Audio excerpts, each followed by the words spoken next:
What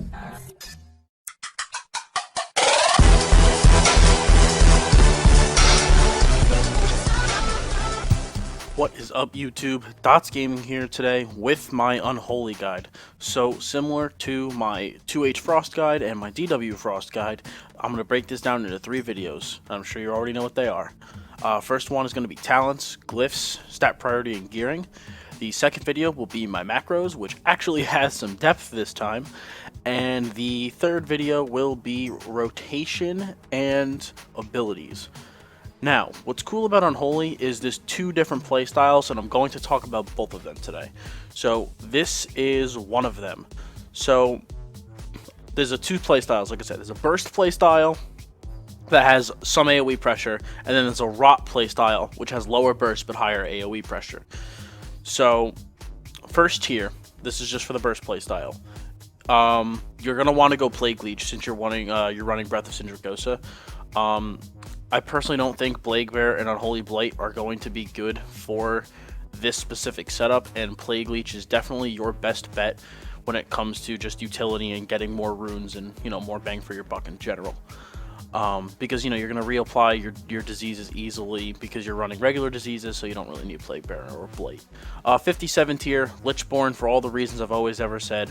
AMS and Purgatory are terrible. AMZ and Purgatory are terrible. This is like another trinket, and it gives you Leech as well. And for Unholy, you can heal yourself with Death Coil when you Lichborn. So if you take anything else as Unholy, that's just don't do it. 58 is pretty comp dependent. If you have a lot of stuns in your comp, again, you're going to want to run Chillblains. If you don't have a lot, you're going to want to run Asphyxiate. I like to run Asphyxiate mostly for this setup because, you know, you want to try to kill someone when they're close to you since you're running Breath. So I like to run Asphyxiate. The 60th tier, honestly, is personal choice between Runic Corruption or Blood Tap, and this is the only time I'll ever say it's personal choice with Runic Corruption for Unholy, because normally Unholy always runs Blood Tap. But the reason I think Runic Corruption is a viable choice for the Breath of Sindragosa spec is because you do get more runes over time. So although you have less control of them, you do get more runes over time. So that means Breath of Sindragosa can last longer, which is what we want. We want to maximize the duration of that. The 75th tier, you always want to go Death Siphon for Unholy. You get so many death runes from just playing the spec. Between Plague Leech, Festering Strike, Icy Touch, and Blood Boil, you just have death runes flying all over the place. So Death Siphon is definitely your best choice. Desecrated Ground, Gorfine's Grasp, and Remorseless Winter are just bad. Gorfine's Grasp has some applicability in RPGs, but Desecrated Ground is generally your go-to. And then for this spec, obviously, Breath of Sindragosa is the 100 tier talent, because let me tell you, you can pull out some pretty sick, nasty bursts with the amount of mastery that Unholy gets, and the way everything lines up. Because it's also Shadow Frost damage, your 4-set bonus, which you are going to keep,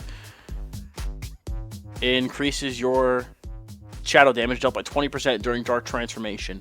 So you have your Dark Transformation Ghoul, your Gargoyle, any trinkets or racials, and Breath.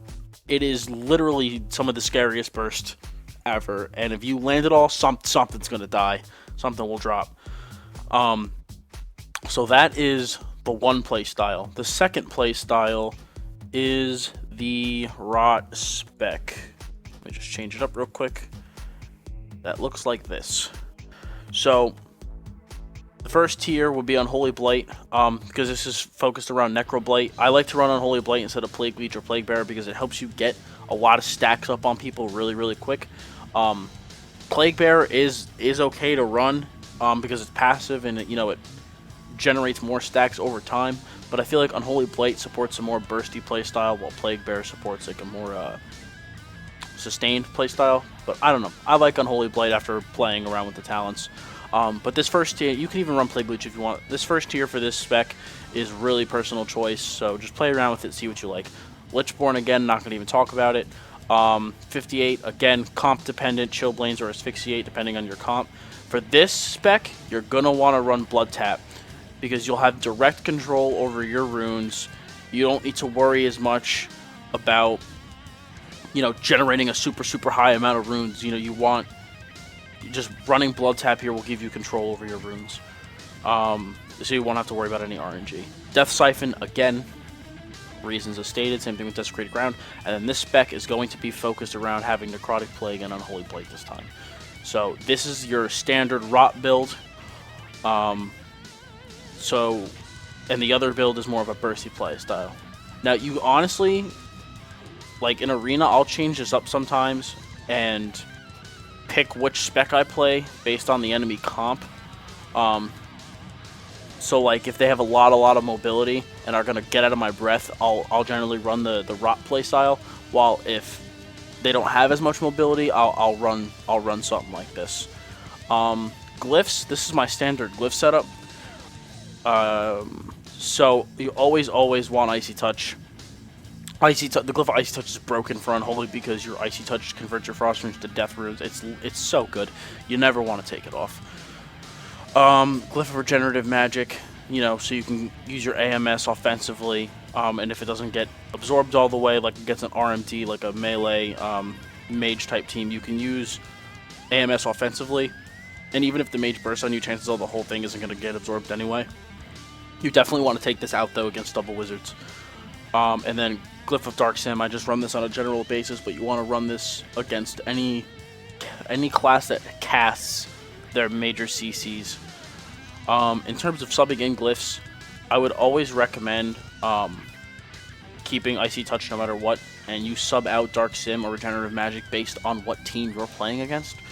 So viable replacements are Empowerment. Usually I'll only do that for 2s or duels. I'll never really do it for 3s. Ice Reaper is another good one, especially with the Breath of Sindragosa spec. You can get more Death Runes, which just allows you to have more versatility with what you're doing. Runic Power, again, the old set bonus, always good to throw in somewhere, you know. And then same thing with Shifting Presences. Because Unholy can switch into Blood without losing really much of its damage. This is mostly in your damage will suffer more in the Breath of Sindragosa spec and less in the Necroblight spec, but not even you still don't suffer a super huge amount. But Shifting Presences is also a good glyph to run if you're worried about getting swapped on and need to switch into Blood real quick. And that's pretty much it in terms of viable glyphs. But if basically, rule of thumb, sub out Regenerative Magic if you feel like if your AMS is going to get completely absorbed by the enemy team. Sub out Dark Sim if the enemy team doesn't have any like hard casted CC. So if there's like no polys, no clones, no fear, stuff like that, that's when you toss this glyph out. In terms of stat priority, same stat priority as dual wield. Mastery first, versatility second, haste third, multi-strike fourth, and crit is last, and of course, as always, strength is before everything. In terms of gearing, you can under no circumstances break your force set.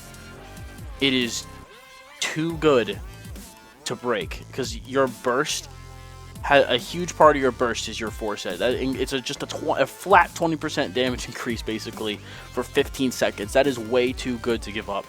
So unfortunately, if you get a set piece that that would cause you to break your set bonus, you can't really use it for this spec.